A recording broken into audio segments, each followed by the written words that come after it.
नमस्कार, आप सभी का स्वागत है। तो आज का ब्लॉग आप देख सकते हैं कुछ इस तरीके का जो देखने को मिल रहा है व्यू, ये है दमन एवं दीव की प्रदर्शनी। अब देखिए दमन एवं दीव आप देखेंगे तो ये एक केंद्र शासित प्रदेश है जिसे यूटी बोलते हैं, यूनियन टेरिटरी। तो आप देखेंगे तो कुछ इस तरीके का ये प्रदर्शनी बनाई गई है और आई थिंक काफी अच्छी लगी। और इसमें देखिए अब आगे क्या है ये तो जाने के बाद ही पता चलेगा। तो मैं चल रहा हूँ अंदर की तरफ, देखता हूँ। और ये सामने देखें तो कुछ एंट्री गेट पे इस तरीके के जो प्लास्टिक से कि ये लगाए गए हैं पन्ने, ताकि धूल वगैरह ना आ जाए अंदर और गंदगी कम से कम हो। फिलहाल साफ सफाई, अब देखिए पेड़ों के ऊपर वो किया जा रहा है, स्प्रे किया जा रहा है ताकि पेड़ हरे भरे दिखाई पड़े। और ये अंदर आने पे कुछ इस तरीके देखें दमन लिखा हुआ है और यहाँ दमन से संबंधित चीजें दिखाई गई हैं। और इधर आप देखेंगे तो इस साइड दीव है। तो हम लोग चलते हैं, पहले दीव की तरफ चलेंगे। तो दीव देखिए पड़ता कहाँ है, तो याद रखना आपको गुजरात जो है ना, गुजरात।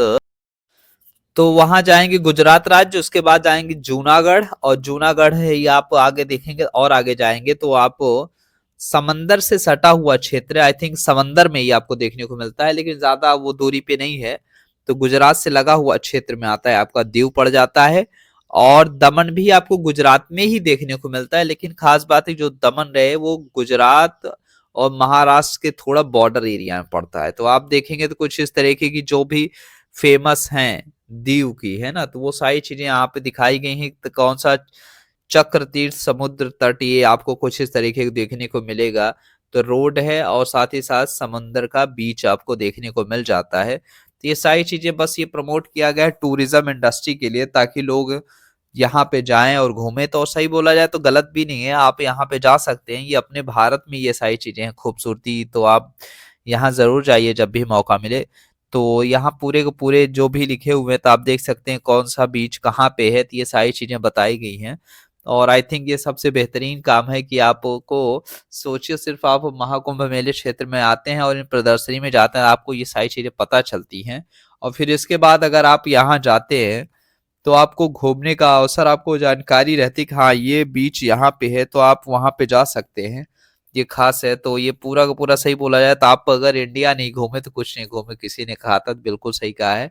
क्योंकि इंडिया में आपको सारी चीजें देखने को मिल जाती हैं और ये दीव का पूरा है।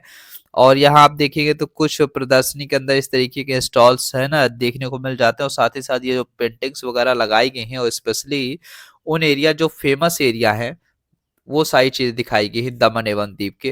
तो याद रखना है दमन एवं दीव दोनों मिला के एक बनते हैं, तो इतना याद रखना है, इसमें कोई वो नहीं है। और इसकी जो पूरा नाम है तो इसका है दमन एवं दीव और इसकी कैपिटल दमन है, ठीक है। और यहाँ आप देखेंगे तो मैं आ चुका हूँ इस समय दमन में। तो दमन का कुछ इस तरीके का दिखाया गया है, कौन सा क्षेत्र क्या फेमस है। तो ये भी एक वही है, सेम है, कोस्टल में है। तो याद रखना है ये पूरा का पूरा आप देखेंगे तो इस तरीके के देखने को मिलता है। और सही बताए तो ये सबसे खूबसूरत लगता है कि मतलब भाई आपको कुछ भी हो, अगर जब भी मौका मिले तो दमन एवं दीव जरूर घूमने जाइएगा। क्योंकि ये समंदर बीच का एरिया है और ये सबसे अच्छा मतलब खूबसूरत प्लेसेस में से एक है। क्योंकि यहाँ देखिए जो भी ये आबादी रही है, लगभग जो फॉरेनर्स रहे हैं कॉलोनीज के तौर पे, यहाँ पे जो हुआ है इनके कंपनी सेंटर्स बनाए गए थे। और खास बात है जब इन्होंने बनाए तो आसपास जो देखेंगे तो क्रिश्चियनिटी के आपको ज्यादातर सिंबल्स देखने को मिल जाते हैं। और ये देख सकते हैं कुछ इस तरीके की खूबसूरती देखने को मिलती है। तो चलिए फिर मिलते हैं अपने नेक्स्ट वीडियो में, अगला देखते हैं आगे प्रदर्शनी में क्या लगा उसको भी देखेंगे। फिलहाल यहाँ पे पेंटिंग्स ही लगाई गई तो हम सिर्फ वही देख रहे हैं, बाकी आगे चल के देखें आगे क्या